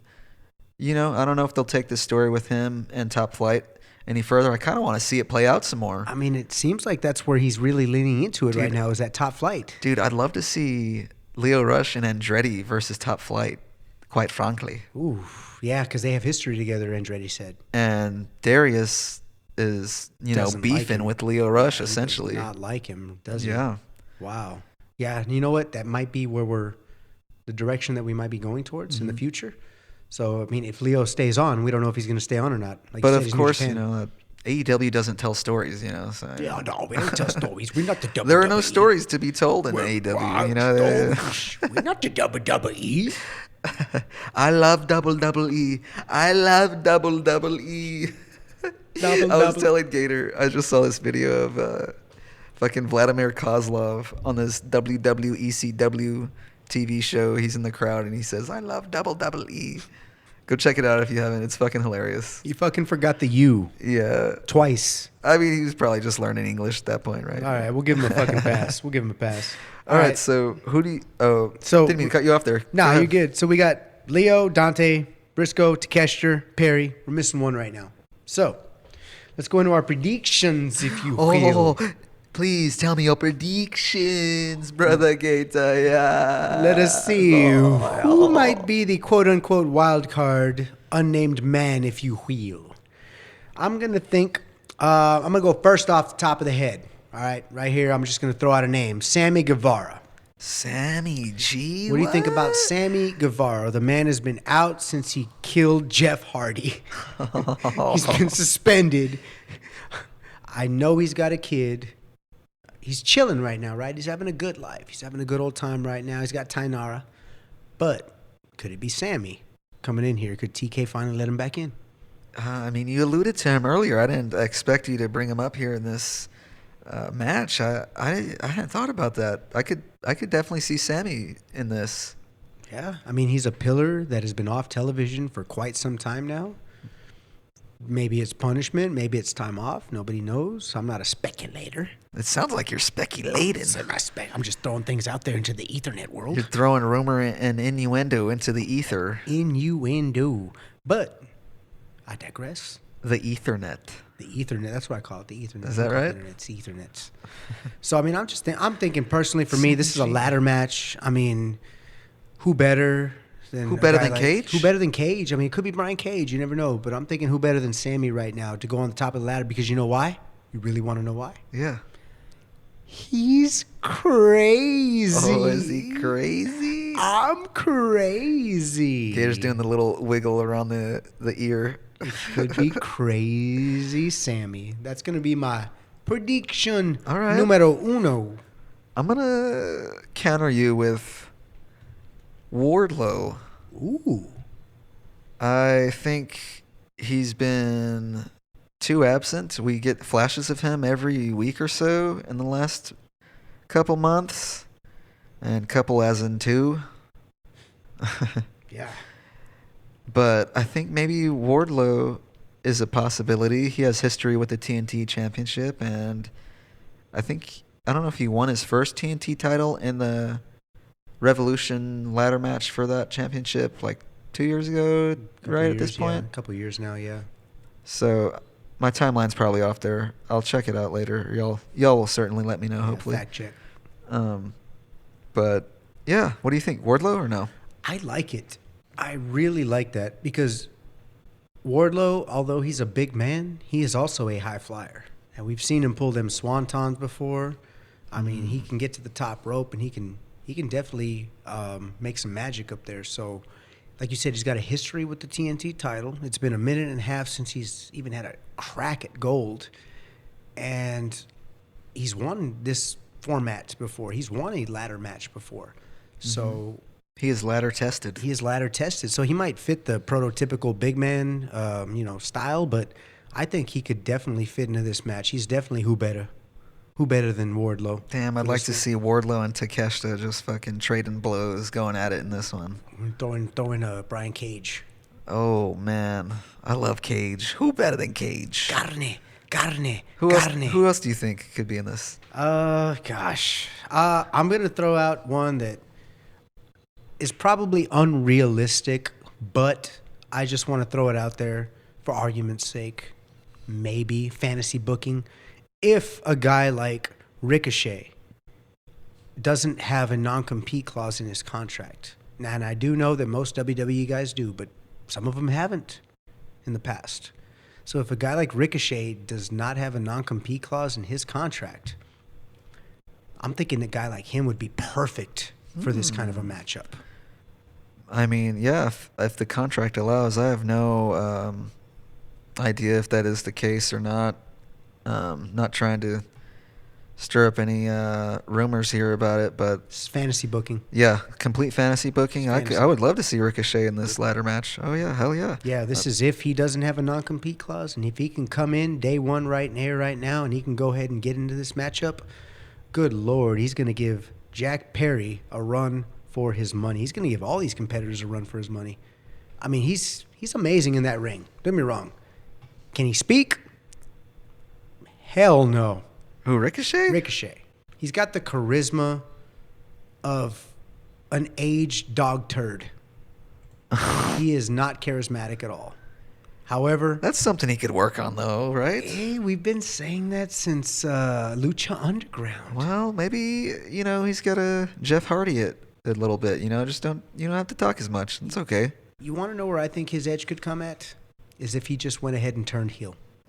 Yeah, I could like that. If he stopped. He needs a little edge to him. Yeah, get an edge to you. If you Yeah. stopped being the superhero and you started being the supervillain, maybe people would start noticing you just a little bit more.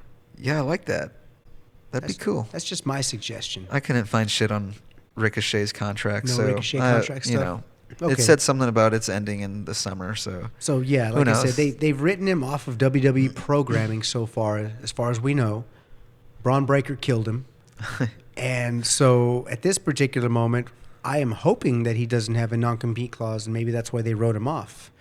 Maybe he comes in early, maybe he doesn't. If he does, I will be pleasantly surprised. If not, hey, we've got a big roster. There's plenty of people to fill that spot, baby. oh yeah. So So, if not Ricochet, who do you got, bro? who could be that last spot? Who could be that last spot? The only other person I thought of was Darby Allin. Ooh, I like that one. Yeah, I like that one. we got old Stinger watching over us right here. I just got the gallery diorama from Diamond Select.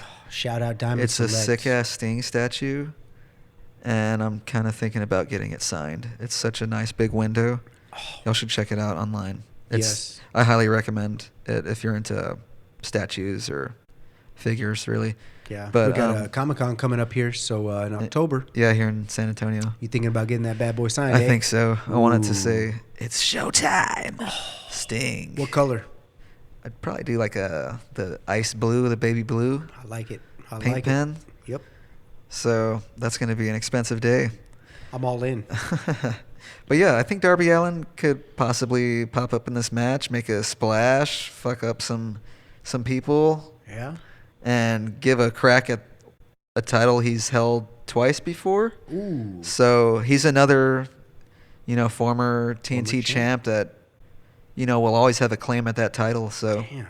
That's a good we'll see. prediction. We'll see. That's I don't a know. good prediction right there. I didn't even think about that one. Yeah. But yeah, Darby Allin, we could see some coffin drops. Yeah. Maybe we get a 20-foot ladder, Oof. Dude, remember him and Brian Cage in that ladder match? I think it was like Double or Nothing 2021. I feel like it was a pandemic one Ooh. in Jacksonville. Was it Dailies? It might have been Daly's place, Yeah. but dude, like Brian Cage drops Darby so nasty. I think on the outside of the ring, or I remember there being some close calls in that fucking casino ladder match a long time ago. I have a question. Yeah. Is Darby Allin the modern day Spike Dudley? Holy shit! I mean, maybe to a degree. I feel, man, yeah, that's a good comparison. Think about the drops that he takes. Think about the punishment that guy's body takes as opposed to like how big he is. He's almost the same size. Maybe he's bigger, but I mean, They're like human crash dummies. yeah, bro. Wow. He's like the modern day Spike Dudley. But of course, he's like a cool mix between Jeff Hardy and Sting yeah. and fucking. Yeah, he makes it cool. Yeah, he's definitely developed his own unique character and identity, and is one of the coolest characters in AEW for sure. Would love to see him as world champ someday. Ooh, I think that's really the long game with Darby Allin. That's his long story. That's a stretch, baby. Oh yeah, that's like a 2, 3, 4 years down the line kind Yeah, of deal. bro. Like, that's a stretch right there. He's a smaller guy, so, I mean, could he Yeah. win it?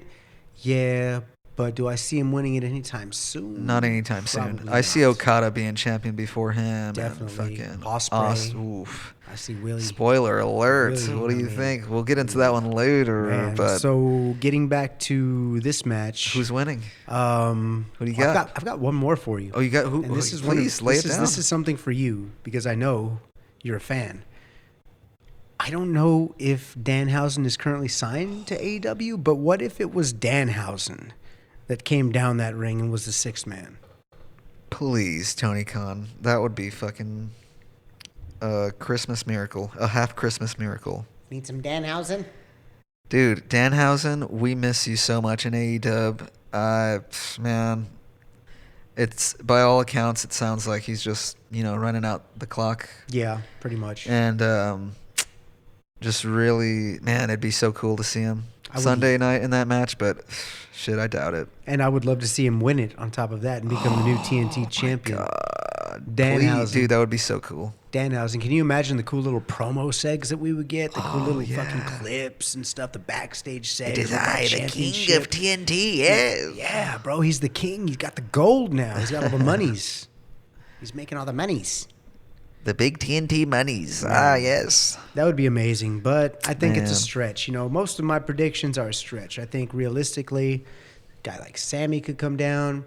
A guy like Darby could come down. It could be Wardlow. What about Hangman? Could be Hangman. Like you said right there, it could be Hangman. There's word on the street he might, he's coming back. They got some plans for him, and it's either maybe he shows up in this, maybe it's the Owen Cup against Jeff Jarrett, who is the vacant slot right now in that tournament. So I'll be honest with you, I wouldn't like to see that. I don't want him. I don't want Jarrett to lose in the Owen Cup too early. I mean, he's either losing that one or the next round against Jay White. I can't remember who Jay White's facing. Oh, is it Phoenix? I think it's Ray Phoenix. It's Phoenix, yeah. Yeah, I see Jay White taking that, Yeah, and that's I tomorrow think night. So it's going to be we'll have an Jarrett update and on that White, one. basically, is what you're telling me. Yeah, and I think Jay White fucking gives Jarrett the Blade Runner. I'm going 1, 2, 3. I'm going to put my hope into the wrestling gods right now and just pray that Jeff Jarrett takes that guitar and hits Jay White over the head and gets himself a win. I want to see Jeff Jarrett in the finals of the Owen Cup. Against Bryan Danielson? Against anybody. It doesn't matter. He's Danielson, like the front runner, Danielson is, for this Owen Cup. perfect. Right? Let's get Danielson and Jarrett in there. And maybe Jarrett loses and we have a very heartfelt moment where he's in the ring and he cries. But at least he gets that moment. He gets the moment in Calgary, right? Yes, he gets that moment to tribute to his best friend that he lost, man, and just release all that pent up energy that he had inside for his best friend that passed away, man. Like I really think that would kind of be like the end of the story of Jeff and Owen. Wow, that would be a nice bow on their wrestling tale. Dude, I didn't get to mention fucking Owen Hart held me as a baby. Are you kidding me? I'm not kidding you. What? When and where did this happen? Dude, it was in Vegas, so there's a picture. I fucking need to find it. My parents have it somewhere. But I don't know where Owen rolled through. He was wrestling. There was a wrestling show in Vegas, coming through, and wow. I guess Owen was just around at the hotel that my parents worked at, probably. I need to get some details. Maybe I'll come back with an update on that. I'm going to have to revisit that motherfucker. Fucking Owen Hart held me when I was like, I don't even know, a year old, year and a half, something like that. So we're talking like 96, around there, maybe 97. No, I'd probably say 96 because maybe it was 95. I was pretty small. So just a few years before he passed, man. Yeah. Wow, that's wild, dude. Isn't that crazy? That's fucking wild. Man, I gotta find that picture. That is Shit. so wild, man. Yeah. Dude, I never got held by a wrestler. Yeah, but So who you got?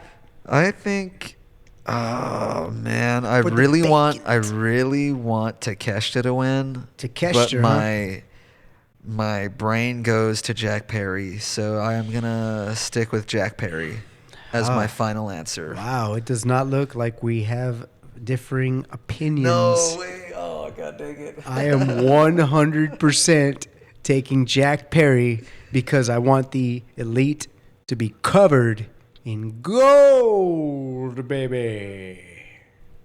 Going with Jungle Jack Perry. I'm down with that. If you ain't down with that, we got two words for you. Suplex studies. Yeah, I'd love to see the Elite dripping in gold, all of them, and I think it writes itself for sure. So, yeah, Jack Perry, I got him in that one as well. Okay, Book we it. don't differ again. Book it, book it, book it. On to the next, we have Bryan Danielson versus Shingo Takagi of New Japan Pro Wrestling. Now I have one question for you right here. And what's that? Who in the blue hell is Shingo Takagi? As we know, Gator here is not caught up on the New Japan side of things to some degree. We're gonna catch him up. Don't worry, everybody. I'll get there, folks. We're gonna ease him into it. Shingo Takagi is a decorated Japanese wrestler. He is currently signed with New Japan. I am just reading off of his Wikipedia. Thank you, Wikipedia. He is 41 years old. Damn. He is part of LIJ, otherwise known as Los Ingobernables de Japón, the stable in New Japan, who's the head of that is Naito Tetsuya. Ooh. There's some other cool stablemates in there. But yeah, Takagi, it says here, is best known for his appearances in New Japan and Dragon Gate. Also Ring of Honor, All Japan Pro Wrestling, or AJPW. And he was known as the Pumping Hawk in Dragon Gate. I beg your pardon? The Pumping Hawk. Say that one more time. The Pumping Hawk Tua. How the fuck do Hawks even pumping Hawk Tua?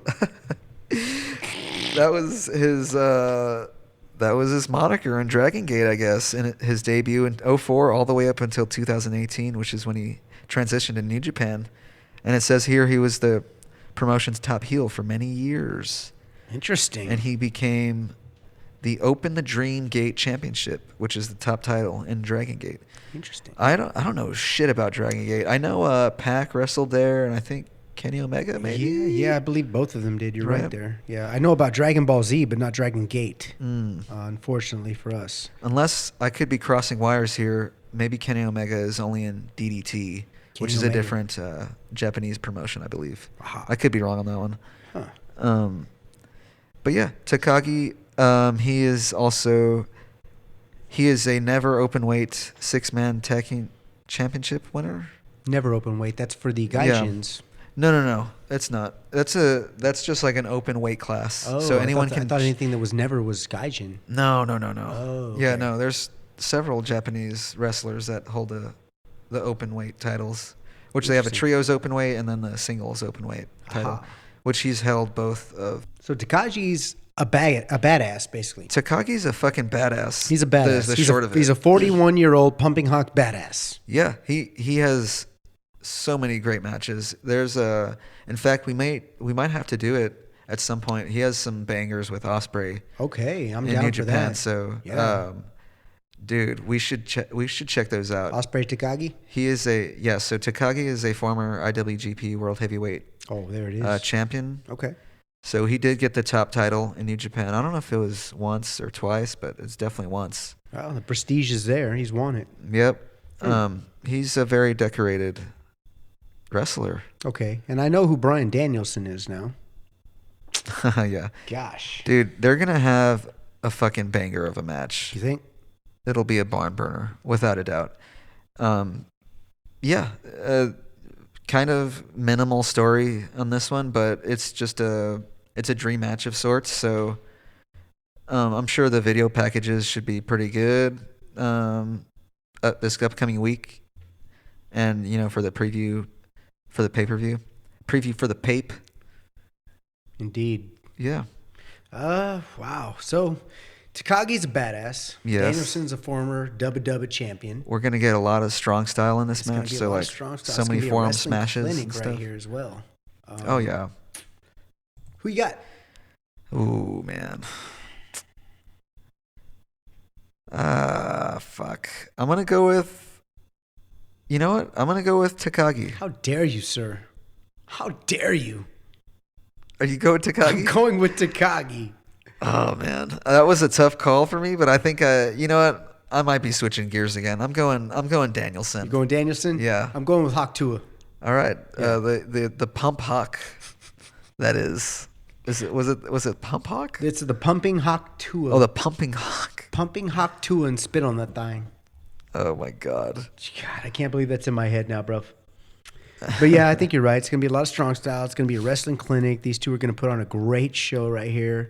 I mean, it's just going to be an all-around wrestling match, something like a Bret Hart versus a Dean Malenko, I would imagine. Did you catch the Takagi match was it Rampage the other night? I think I caught You caught some of it, right? a bit of it, like but I didn't tail finish end, it. maybe? Yeah, because I remember looking at it and going, who the fuck is this guy? Yeah. Yeah, I remember that part. No, yeah, I think you're gonna like him. I think this I'm should gonna be like him, this too. should be a great match, but I'm sticking with Danielson since he's in the Owen, so I can definitely see Danielson taking this and taking momentum into the Owen Cup. So. Definitely. Yeah, I can see that. Definitely. I agree. You're flip flopping now too? No, absolutely not. You're going Takagi. I'm going with Takagi. All right, we'll see. Dude, You gotta stick to your word if now. You calling yourself the fucking Pumping Hawk? I'm going with you. Let's go. I don't think he goes by that anymore, but He used to. He will forever be known in my head as the Pumping Hawk. Takagi. all right. Next up, we have Naito Tetsuya versus the current IWGP World Heavyweight Champion John Moxley, the Death Rider. Naito Tetsuya, you see. Los Ingobernables de Japón. John Moxley. Let's see here. I mean, at this particular moment in time, I'm kind of thinking Naito, but I'm going to go with Moxley on this one. Ooh. I'm going to go with Moxley on this one. Naito's great. Moxley's on a roll. Moxley doesn't look at the lights. Moxley doesn't do the job.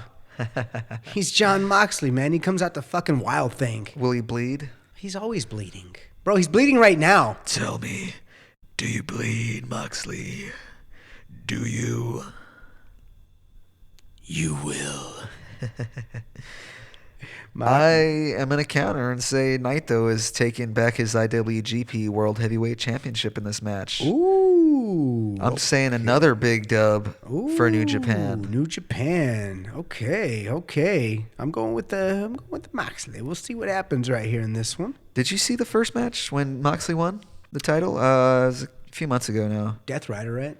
Yeah, he hit him with the Death Rider, I'm sure. Death Rider. Yeah, that's all I remember. We watched it. Did you see it? We watched it, but dude, I was in and out on that one. Yeah. We were drinking a lot that night. Were we? Yes, I think we were. Yeah. It's definitely possible. Yeah. Things are always like a blur. I said, I can't ever fucking remember these wrestling matches, dude. It's definitely one huge wrestling blur. Dude, there's so much wrestling to digest. It's hard. Yeah. To really absorb it all and remember. It really is, man. Yeah. But no, their first match was pretty decent. I think it ran pretty short, if I'm remembering correctly, and ended quite abruptly. But man, I'm not really a fan of Naito's finisher, the Destino. He always has to hit like 5 of them. Are you serious? He's a Cody Rhodeser? Yeah, but worse. He's got to hit 4 fucking crossroads to win? Yeah. Well, Destinos. Dude, if you got to hit 4 or 5 of your finishers to win the match, bro, you need to seriously reconsider your finisher. He needs a new finish, yeah. Do something different. Do you know what the Destino is? I have no idea. Oh, dude, you got to see it. It's like a flipping, weird, I don't even know, reverse neck breaker thing. So he basically just flips into a neck breaker? Yeah, like he does like a run. He So- runs behind them and like flips around their side and like Is it like the finish of the flip is a neck breaker. is Does it that kind make of sense? like Charlotte Flair's like finisher, that one that she used to do? Where the girl was on the ground, she'd Man, run I'm from not behind familiar. him, she'd do like a front flip, grab their head and kind of spike them down a little bit. Shit, I don't know. Either way, what you're describing to me, it sounds like the Stroke. Weak ass finish. Sorry, Jeff. Yeah. Doesn't sound like a good finish from The what I'm hearing. skull crushing finale. I mean, Barf. I mean, bro, at this point, you could literally like just go into a I don't know, an STFU. Just do something. Do a clover leaf, Texas clover leaf. Give me something good. Something? Yeah, give me something. Turn it into submission, Naito. Give me a submission finish. Yeah, I could definitely get down with Naito doing a cool submission or something. He's a smaller guy. Yeah. So if you've got to hit 5 of your finishes, that means you're not powerful enough. And if you're not powerful enough, you finish your opponent with a submission move. He definitely has some submission holds, but just none of them are finishers. I don't think. Yeah. I could be wrong. I haven't kept up with a lot of New Japan. You know, I'm not into all of the lore there, but Yeah. I tangentially keep up with them. I call it the Naito Cloverleaf. Yeah, why not? Let's go. So you got Naito? Yeah, I think Naito gets this title back in New Japan, and Moxley needs to reassess and take a hard loss. Man, I don't shoot. Okay, all right, I'll go with that. We'll go with that. And you're sticking with Moxley? I'm sticking with Moxley, man. I think he retains. He hasn't had the belt long enough. All right. I think he keeps it. So another match that we have here listed is Jeff Cobb defending his New Japan Pro Wrestling TV Championship, but he doesn't have a challenger at this moment, so I don't know who it's going to be, but we love Jeff Cobb, and I can't wait to see who he faces, really. Yeah, absolutely. I hope, man, we should have. Who do you think is going to step up to the plate in AEW? Because Jeff Cobb basically called the AEW roster out, and I don't think anyone has answered the call. Hopefully they do that tomorrow night on Dynamite, God, actually. Why would they answer the call? He's fucking Jeff Cobb, man. The guy is gigantic. Someone wants the opportunity, you know? I mean, this would be another case where I would probably throw somebody. Oh, my God, Brian Cage. Yeah. Have they met? They probably met. They probably wrestled in the past, Yeah, you know? they probably have. But not on this stage. But, dude, meat. Yeah, that's a meat fest. That's a meat fest right there. Let's go. Fuck, yeah, dude. Throw a Hobbs at him. Something like that. Bro, how about Hobbs comebacks? Yeah. We haven't seen Hobbs in Comebacks. how long? Hobbs comebacks. We haven't seen Hobbs in forever, man. Throw a Hobbs at him. That'd pretty much be the extent of it right there. So we're thinking big guys. Big guy. Maybe Lance Hoyt. Ooh, I like that. Lance Archer. There Rather. you go. Lance Archer with all his red hair. Everybody dies. I have Jeff Cobb retaining that, though, whoever dude, easy faces, money. so. Easy money. This will actually play into another match that we're going to discuss. Not right now, but the main event. Yeah. I do have a feeling that this particular match is going to play into the main event, but we'll discuss that. It very well may. On. But I've got Cobb. Cool. Next up, we have She's Timeless Toni Storm defending her world championship against Mina Shirakawa. Bosom. Teats. Shoo. So we have Timeless Toni Storm against Mina Shirakawa. Mina Shirakawa. Nigel, what do you mean? I said Mina Shirakawa. Well, damn it, Nigel, we got a great match here tonight against Mina Shirakawa and Timeless Toni Storm. You're saying it wrong, Shivoni. It's Mira Shirakawa. I believe it's Mina. Don't make me take your head back, Tony. You don't want none of this. You gonna call me what is it? What's this fucking thing he always calls Danielson? Danielson. Oh, He's Clam Digger. Clam Digger. He's Clam Digger Danielson. He's in here getting all the pals and not doing any work. Shut up, Shivani. Shut up. No, so I love Timeless Toni Storm, and I love Mina Shirakawa, as does most of the internet, the wrestling internet. Holy shit. Yeah, dude, she's this is gonna be a great match, isn't it? Dude, Mina's a fucking smoke show. I can't deny that, sir. Yeah, indeed. Smoke show. You know, Scarlett, you think you a smoke show. You ain't seen Mina Shirakawa. And of course, between the two of them, we have Mariah May, and they're essentially fighting for her affection in many respects, and the world title. You talking about Mariah? Mariah May. Mariah May. She's kind of hanging in the balance there. Dude, I think she's going to have a big influence on this match. Who do you think? Oh, my God. You think she's going to have She will. She's going to have the say. She's going to have a say in this. Not a say, but more of a... What's the term I'm looking for there? She's going to have a role in the ending of this match. Precisely. She will have a role in the ending of this match. And I love Mina Shirakawa.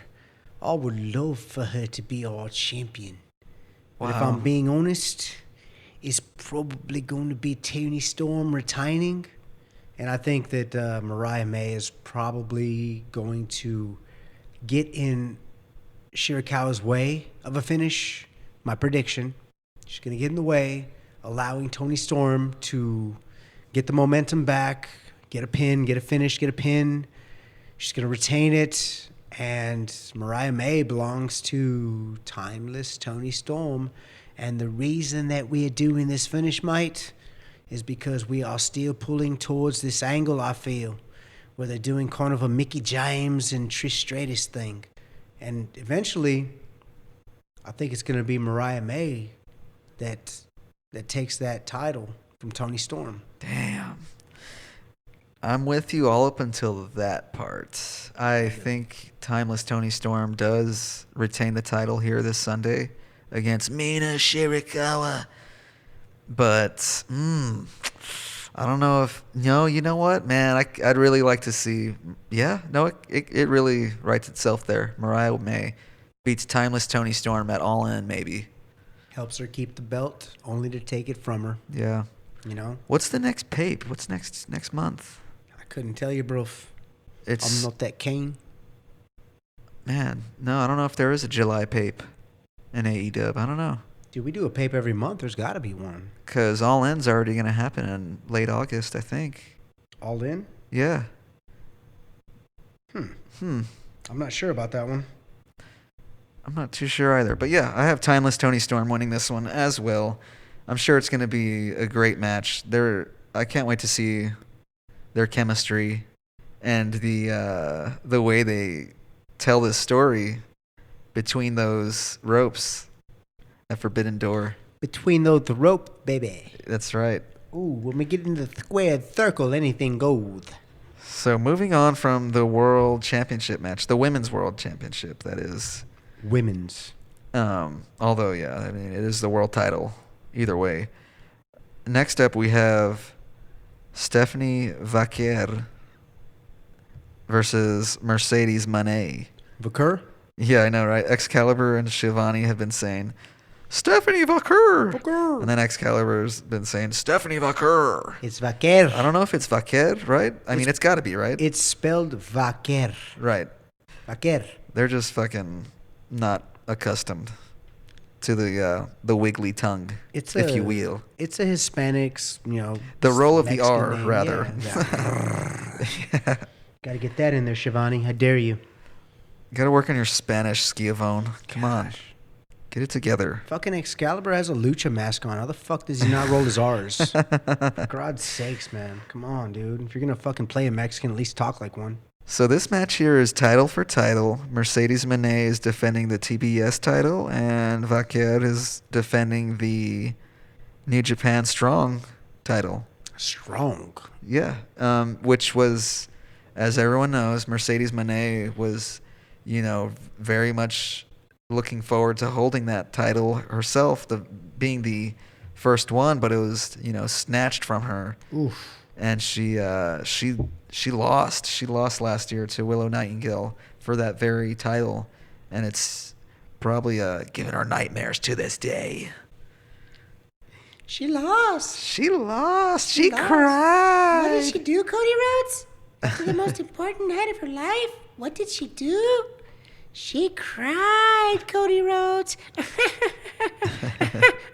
If no one knows what we're talking about when we do that, is Matt Creason on Instagram. He does voiceovers for various wrestling promos, mainly in WWE. I'd like, Matt Creason, do some AEW.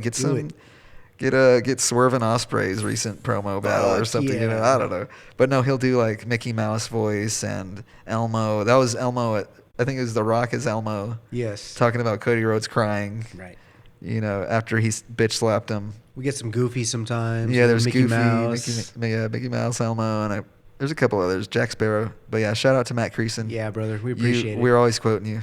Love it. Your work. Rather. We actually have people in our circle quoting you too.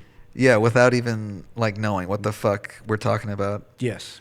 But yeah, Moné versus Stephanie for title versus title. Who do you got? Who's winning? Who's walking out with both titles? Oh, dude. Raised above their head. Who is it? Come on, bruv.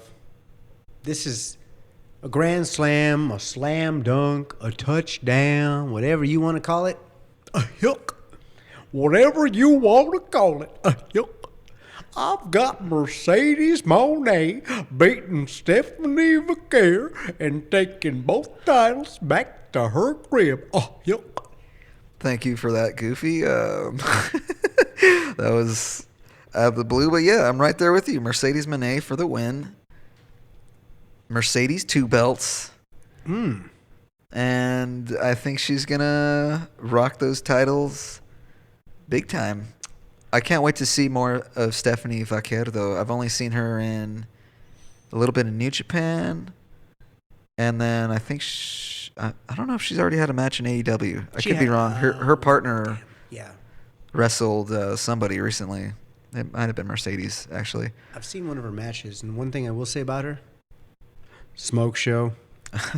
Dude, yeah, she's pretty damn brutal in the ring, man. I love her look, and I can't wait to see this match. Quite frankly, it's going to be the shit, I feel. They might, hopefully they can give a run for like stealing the show of sorts. I don't know. I have a feeling. Yeah, no, I definitely think so. Hopefully they're taking this. I know they're taking this seriously. It's a huge moment. Yeah, definitely, because this is the moment when Mercedes finally recaptures the title that, as she says, was made for her. Yeah. She said that, right? She straight up said that? She was supposed to have that. That was made for her. She got hurt. Willow beat her. Dr. Wiley Bomb. Yeah, they had to make the audible. Or Dr. Bomb. Dr. Bomb, Dr. Wiley Bomb, Dr. Bomb. Kenny Omega does it. It's the Dr. Wiley it's Bomb. It's a fucking power bomb, twisting, whatever. Just fucking bring them up, slam them down. Power bomb. Anyway, I definitely got Monet winning this match. You know, I'm not saying she deserved that belt from the start, but it was definitely made for her, and it seems like, you know, poetic justice that she does recapture that title, and she turns into Mercedes 2 belts. Yeah, I see it happening too, man. M2B, put it on a shirt. So yeah, I think they're pretty much billing this as like the co-main event, Indeed, right? Of sorts. Yes, sir. Indeed, they are. They're going to go ahead and put the ladies in the co and the co. Yeah. Next up, without further ado, the match of the night, which is on another level, mate. Another level. Dude, so we have Will Ospreay challenging the world champion, Swerve Strickland, with Prince Nana. He swerves when he drives. Will he deliver a kick to the head of Will Ospreay to retain his title? I don't know. I don't know, man. I could see this really going either way. My heart tells me Swerve Strickland wins, but damn it, I can see a Will Ospreay being hoisting up 2 titles at the end of this night. Not only the international title, but the AEW World Championship. So will we get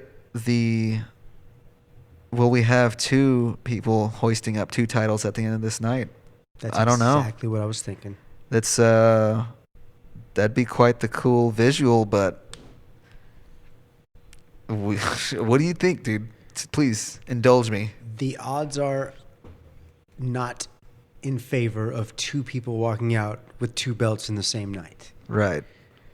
And given that I definitely believe that Mercedes Moné is walking out with 2 belts that night, here is where I believe Jeff Cobb comes into play in Will Ospreay's championship match against Swerve Strickland.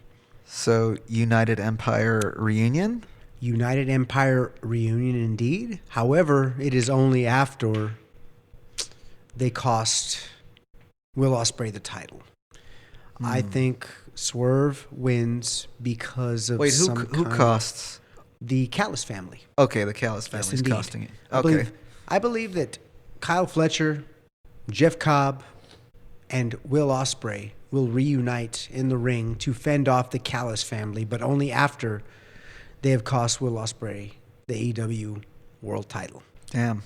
Bold prediction, Cotton. That's what I'm thinking. Now, in my heart of hearts, I want Will to win so bad. That's my dude right there. That's my favorite wrestler. It's Will Ospreay and Kenny Omega. But if I'm just being a realist and I'm being serious with myself and I'm looking at the storyline, it's not time. He's got a little more time right now before he gets that belt. He needs a little more, uphill climb. Needs more of a battle. Yeah. Give him some strife. Yeah, some adversity. You got to go through adversity before you finally climb that mountaintop and take that belt. And he's just been winning. Yeah, he's been on a tear. Yeah, he's just been winning. So, like he said, he's had a hit list. Oh, when Swerve had a hit row, he had a hit list, bro, and he didn't miss one.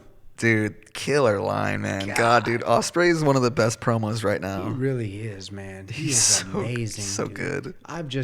I knew about him in New Japan. I just didn't really know what he was capable of until he came into my living room. We got flashes of it in some of his promos the last couple years in New Japan, especially leading up to the match with Omega at Wrestle Kingdom 2023, I believe. Yeah, around there. And yeah, dude, Will Ospreay, dude, every time he gets the mic, he gets better and better. He's fucking one take Will.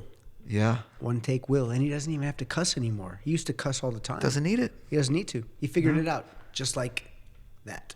Oh, yeah, dude. Just Dude's like a that. natural in all respects. Who you got? Final answer, I'm going Swerve Strickland. Yeah. That's your dude. I love Swerve, and I think he needs to keep racking up wins and definitely defend through All In. Who do you think might take that belt from him? Do you think we're going to come back around full circle and go to Joe? Is that the man to take it from him? Or are we looking at a guy? I mean, we can't go into Kenny Omega because he's got the elite. No. I'd rather see Kenny come back, and since they already teased him and Okada again. Yeah. God damn, that stare down they had. How electric was that, dude? Man, for that title right there, put it on the line. Let's go. You think Okada's going to be Continental Champion by the time Kenny comes back? Yeah. By like what? What do you think? Kenny comes back by the end of this year? We got 2 months. Okay, you got think 2 it's months. a little imminent? Yeah, we got 2 months All left, right. I'd say. He's coming back before the end of the year for sure. 100%. I would say so too, yeah. He's coming back. I'd give him 2 more months max right now. Interesting. Yeah, that's what I'm thinking right now. Yeah, Kayfabe. I'm taking Swerve in this. I'm a big fan of his. Yeah. Hopefully getting his figure in from Ringside Collectibles soon, so I'm on the lookout for that. But man, yeah, Ospreay will definitely be AEW champ at some point, Yes, but he will. I don't think it's the time this Sunday. I would give it less than a year. He will Yeah. be AEW World Champion in less than a year. I skirted your question almost. You asked who would take off the title from Swerve. Indeed, sir. Who's the guy? So if I'm predicting correctly, I have Swerve still defending the title by All In, which is the end of August, which is really not that far away. And if he does in fact have Bryan Danielson waiting for him, if he wins the Owen Cup, Oh, bruv. Danielson Swerve at All bruv. In, Oh, bruv. I don't know. I do. You think is that a match that could happen?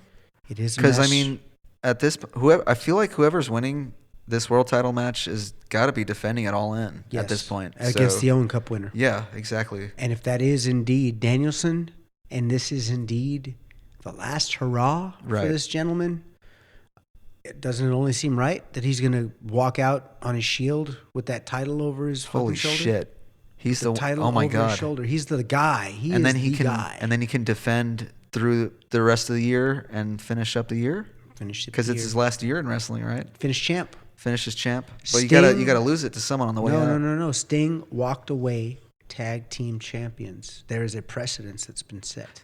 Yeah, but he doesn't have to necessarily do that again. Sting, that was his final match, Right. And he won the belts and walked away champ. But yeah, maybe I don't know. I don't see All In being Danielson's last match. Did they, have they said that? no. Have they specifically said No, that yet? You're right. Neither do I. Yeah, I I'm don't not know. saying it's his last match. All I'm saying is that I can see him winning that title from Swerve and holding it until he's ready to leave and retiring as champ. I see him losing that title before, and then that way he goes out on his back, You're right. loses the title. You're right. That might be what he might want to do. But like I said, with what I've seen with Sting, Yeah. who's graced us with his presence right now, and he is looking over In the statue form. Suplex studio as we speak. Stinger right now, he left that company with that belt over his shoulder. And I can see Danielson being so honorable that he could do it too. So Swerve Ospreay. Final thoughts. Retaining, huh? My final thoughts is my heart of hearts wants Will to win, but my mind of minds knows that Swerve's going to retain.